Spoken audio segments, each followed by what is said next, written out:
If you're a Christian who struggles with personal productivity, but the secular books and systems you've tried don't really seem to stick for you, I want to show you today a really simple exercise you can do that can kind of cut through the noise, and it'll give you clarity on what the Lord has specifically called you to. And that clarity is going to give you motivation and give you sort of a target to aim at so you can get organized and get consistent around that. A well done statement is simply a well-articulated vision statement that addresses each area of your life. And here's the difference. It's written from the perspective of what you hope Christ will say to you when you meet him. And so the title, Well Done Statement, it comes from Matthew 25 in the parable of the talents. Maybe you know this one.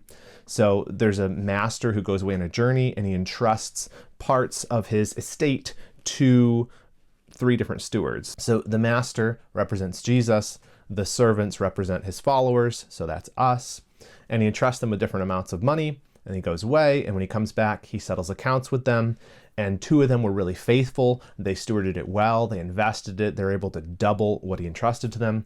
The 3rd one squanders it. And in the parable, he says to the 2 that are faithful, basically the same thing. If you look at verse 21, he says, "Well done, good and faithful servant. You've been faithful over a little. I will set you over much. Enter into the joy of your master." And he does the same thing in verse 23. It's basically the exact same words. The 2 faithful servants are told, "Well done." And if you're a believer in Jesus Christ, I can bet that you want to be faithful. You want to hear those words, "Well done," from your master, Jesus Christ, when you meet him.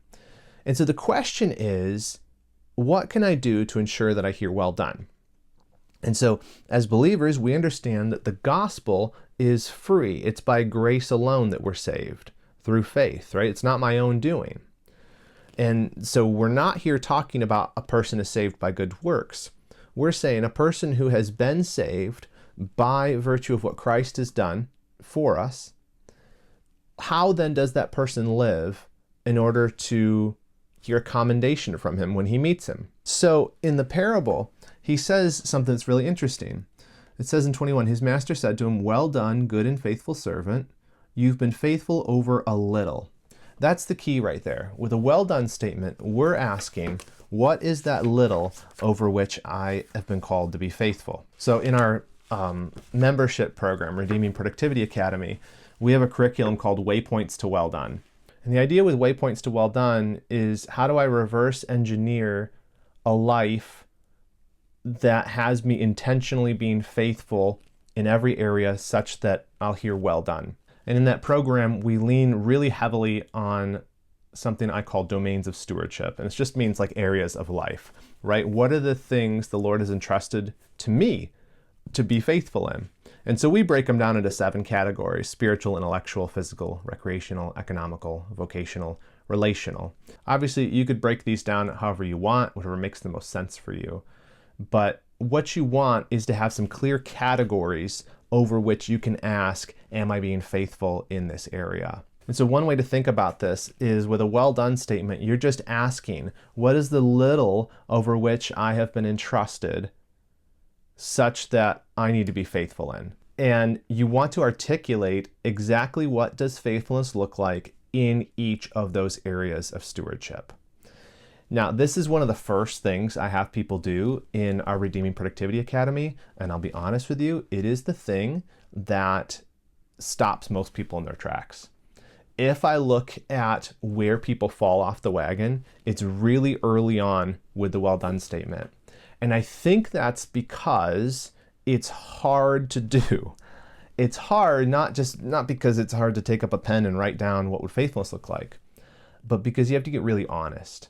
And you sort of have to prayerfully go before the Lord and say, hey, how do I be faithful in my relationships? Am I being faithful with my physical health?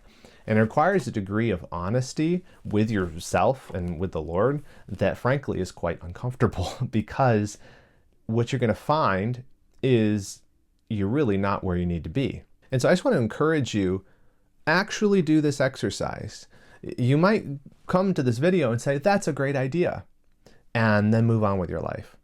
If you think this is a good idea, if you think this is going to be useful for you, and I think it will be, actually do it. take the time, and more importantly, it's not the time that's the hardest part, it's the getting honest with yourself, and actually sit down and write one of these. So let me show you an example of how this would work. So this is just a page from the workbook in our course, but obviously it's not that complicated. You can just do this on a piece of paper or in a Word document on your computer. You're just identifying the different domains of stewardship you have, and then writing what does well done look like there. And so what we want to do is we take the passage from Matthew 25 verses 21 or 23. It's the same words. But he says, well done, good and faithful servant. And we're imagining, using our sanctified imagination, what might the Lord say to me about my faithfulness in each of these areas when I meet him face to face? More specifically, what would I hope that he would say to me? So let me try to be even more specific. This is the Waypoint's goal planner. This is like a companion thing to the course. Mine got wet, which is why it looks all wavy. But the idea is it's a goal planner based on your well done statement. It's working backwards from your well done statement to set and reach goals and habits that help you to be faithful in it. But I'm just telling you what the planner is. What I really wanted to show you was my actual well done statement, which is very hard to read because I have poor penmanship. But I'll just give you a couple examples. So in my spiritual domain, I said, well done, good and faithful servant. You've been faithful in the spiritual domain to walk with me daily, reading my word, seeking me in prayer, right? So it's just a defined vision of what I think the Lord might say based on scripture, based on what I know from his word, what he might say if I was being faithful in this area of my walk with the Lord. I'll give you another random one. Relational. You've been faithful with your family, loving Kim as I love my church, raising children in wisdom and godly instruction, loving the church, neighbors, and enemies. So it's just this short statement encompassing sort of the whole relational area of my life. I've got my wife, I've got my kids, I've got my church, my neighbors, even my enemies are in there. So I did one for each of these. And this takes time, okay? I'm not saying that this is easy. It's simple, but it's not easy, right? It's very simple. You're just writing a definition of what faithfulness looks like from the perspective of Jesus Christ in each area of life. Why is this such a helpful tool? Because clarity is so important, especially in our day and age. We're so distracted. We're pulled in so many different directions. And I firmly believe that if we just knew exactly what we should be focused on and we poured all of our attention into it, we would get so much done. And personal productivity is not just about getting everything done that could be done. It's about effectively stewarding your life towards the things the Lord has uniquely called you to. How do you do that if you aren't clear on what the Lord has called you to do? And now listen, when we talk about calling, some people get into this like, well, I don't know. The Lord hasn't revealed to me who my wife or what my career path or all of this. That's not what I'm talking about. When I'm talking about calling, I'm talking about what you know right now from the scriptures and from what your current situation in life is. How did the stewards in the parable know what they'd been entrusted with? Because it was what they had been entrusted with, right? Faithfulness requires you to look at what the Lord has given you, and he has given you a walk with him. He's given you a mind to steward. He's given you a body to steward. He's given you relationships to steward. He's given you a vocation to steward. He's given you rest to steward. He's given you a home or finances to steward. You know these things. You have the things. And so what we need to do is, instead of always peering so far into the future and saying, well, what if it's this? What if it's this? I don't know exactly what my calling is. Why not take Jesus' words from the scripture and be faithful over the little that you know?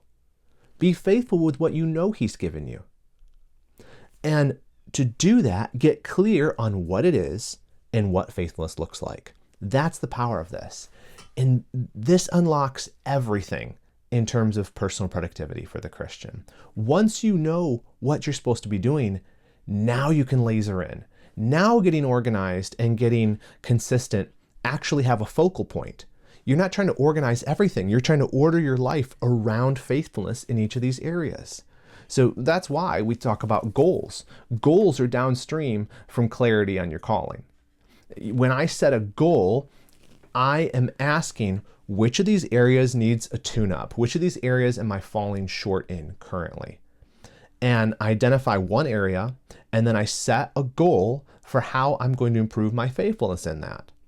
And I'm doing this in the Lord's power. I'm doing this in accordance with what I know the scriptures teach about faithfulness in the area of life, like relationships, for example.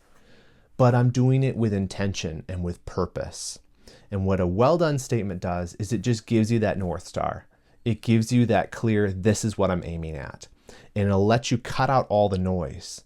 It'll let you to say no to stuff you shouldn't be doing so that you can actually be faithful in each of these areas. Having that clarity is going to enable you to organize your life better and manage your time and even develop good habits. And speaking of habits, if you want some help developing and getting consistent on habits that honor the Lord, I'd encourage you to download my free morning routine planner. It helps you identify some key areas like scripture reading and prayer and exercise that you really need to be consistent in, and create a really rock solid plan for doing those every single morning. Thanks for watching. I hope this was helpful to you. Let me know in the comments if you have any questions about well done statements or about Christian productivity more generally. I would love to help. See you next time.